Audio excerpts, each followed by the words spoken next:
మన తండ్రి కుమార పరిశుద్ధాత్మ దేవునికి వందనాలు స్తోత్రాలు చెల్లించుకుంటూ దేవుడి దినమందు మనకిచ్చిన వాక్యము సామెతల గ్రంథము 3వ అధ్యాయము 5-6 వచనాలు చదువుకుందాం. నీ స్వబుద్ధిని ఆధారం చేసుకొనక నీ పూర్ణ హృదయంతో యెహోవా యందు నమ్మకముంచుము. నీ ప్రవర్తన అంతటి యందు ఆయన అధికారమునకు ఒప్పుకొనుము. అప్పుడు ఆయన నీ త్రోవలను సరళం చేయును. దేవుడి వాక్యం ద్వారా మనల్ని దీవించును గాక.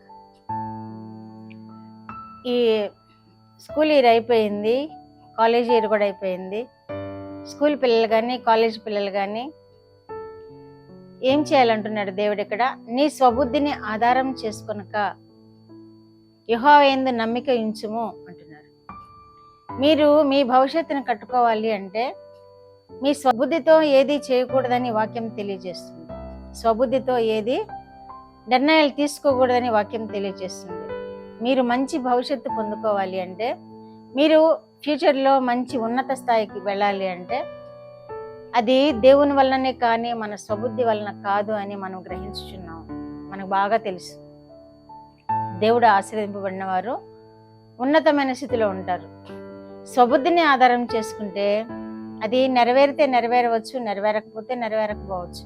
మనం చేపట్టే కార్యాలు, మనం చేపట్టే స్టడీస్, మనం చేపట్టే ప్రతి అంశము కూడా మన స్వబుద్ధి వలన చేస్తే అది ఫలించవచ్చు, ఫలించకపోవచ్చు. కానీ మనము మన దేవుని మీద ఆధారపడినప్పుడు, మనము దేవుని యందు మనం నిలకడగా ఉండి ఆయన కృప కొరకు కనిపెట్టినప్పుడు ఆయన ఏం చేస్తానంటున్నాడు? నీ ప్రవర్తన అంతటికీ ఆయన అధికారం ఒప్పుకున్నప్పుడు ఆయన నీ త్రోవలను సరళం చేయను అని తెలియచేస్తున్నారు. ఆయన త్రోవలు సరళం చేసి మనల్ని ఏ త్రోవలు వెళ్ళాలో, ఏ కాలేజీలోకి వెళ్ళాలో, ఏ స్టడీస్ చేయాలో, ఏ ఉద్యోగాలు చేపట్టాలో, ఏ భవిష్యత్తును మనం పొందుకోవాలో ఆయన నిర్ణయిస్తారు. ఆయనను ఆధారం చేసుకోవాలి. మన త్రోవలను ఆయన సరళం చేస్తారు.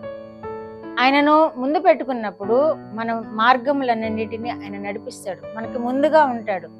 మన చేయి పట్టుకుని నడిపిస్తాడని వాగ్దానం చేశాడు కదా. కనుక ప్రియమైన బిడ్డలారా, యవనస్తులారా, మీరు చేయబోయే కార్యాలు దేవునికి అప్పచెప్పండి. మీ హృదయంలో దేవుణ్ణి చేర్చుకొనండి. మీ హృదయాల్లో దేవుణ్ణి ప్రతిష్ఠించుకొనండి. దేవుణ్ణి ఆధారం చేసుకొని మీరు చేయబోయే ప్రతి పనిని దేవునికి ముందుగా అప్పగించుకొని మీరు ముందుకు వెళ్ళండి. మీరు చేయబోయే ప్రతి అంశంలోనూ, ప్రతి పనిలోనూ, ప్రతి స్టడీస్లోనూ ఆయన కృప మీకు తోడుగా ఉంటుంది. ఆయన బహుగా ఆశీర్వదిస్తాడు. బిడ్డలంటే ఆయనకి ఎంతో ఇష్టం. బిడ్డలను నా ఎదుకు రానీయుడే అని కూడా వాక్యంలో తెలియజేయబడుతుంది. బాల్యమందే సృష్టికర్తను స్మరణకు తెచ్చుకొనుము అని ప్రసంగి గ్రంథంలో రాయబడి ఉంది. బాల్యం నుండే మీరు దేవుని మీద ఆధారపడినప్పుడు మీరు పెద్దవారైనను ఆ భక్తి నుండి, ఆ యొక్క ఆశీర్వాదాల నుండి తప్పిపోరు. బాల్యమందే మీరు దేవుణ్ణి హృదయాలు ప్రతిష్ఠించుకున్నప్పుడు మీకు మంచి భవిష్యత్తు ఇస్తాడు. దేవుడు ఉన్నత శిఖరాలు అధిరోహింపచేస్తాడు. గొప్ప గొప్ప కార్యాలు చేపట్టేలాగా చేస్తాడు. కనుక ప్రియమైన యవన బిడ్డలారా, ప్రియమైన చిన్న బిడ్డలారా, మీరు దేవుణ్ణి కలిగి ఉండండి. మీ భారమంతా దేవుని మీద వేయండి. మీరు ఏ కోర్సులో చేరాలో, ఏ స్టడీస్లో చేరాలో, ఏ కాలేజెస్లో చేరాలో దేవుడు మీకు దారి చూపిస్తాడు. మీ భవిష్యత్తు వర్ధిల్ల చేస్తాడు. మీ జీవితాలను వర్ధిల్ల చేస్తాడు. కీర్తన గ్రంథము 37 కీర్తన 4వ వచనంలో కూడా ఆయన నీ హృదయ వాంఛలను తీర్చును అని తెలియజేస్తున్నాడు. ఎప్పుడు మన హృదయ వాంఛలు తీరుతాయి అంటే ఆయన మీద ఆధారపడినప్పుడు. ఎప్పుడు మన హృదయ వాంఛలు తీరుతాయి అంటే ఆయనను మనం ముందుగా పెట్టుకున్నప్పుడు. మనం ఏ పని చేసినా, ఏ ఆలోచన చేసినా, మన ఆలోచన దేవుని పాదాల యొద్ద పెట్టినప్పుడు, మన పని దేవుని పాదాల యొద్ద పెట్టినప్పుడు మనతో ఉంటాడు.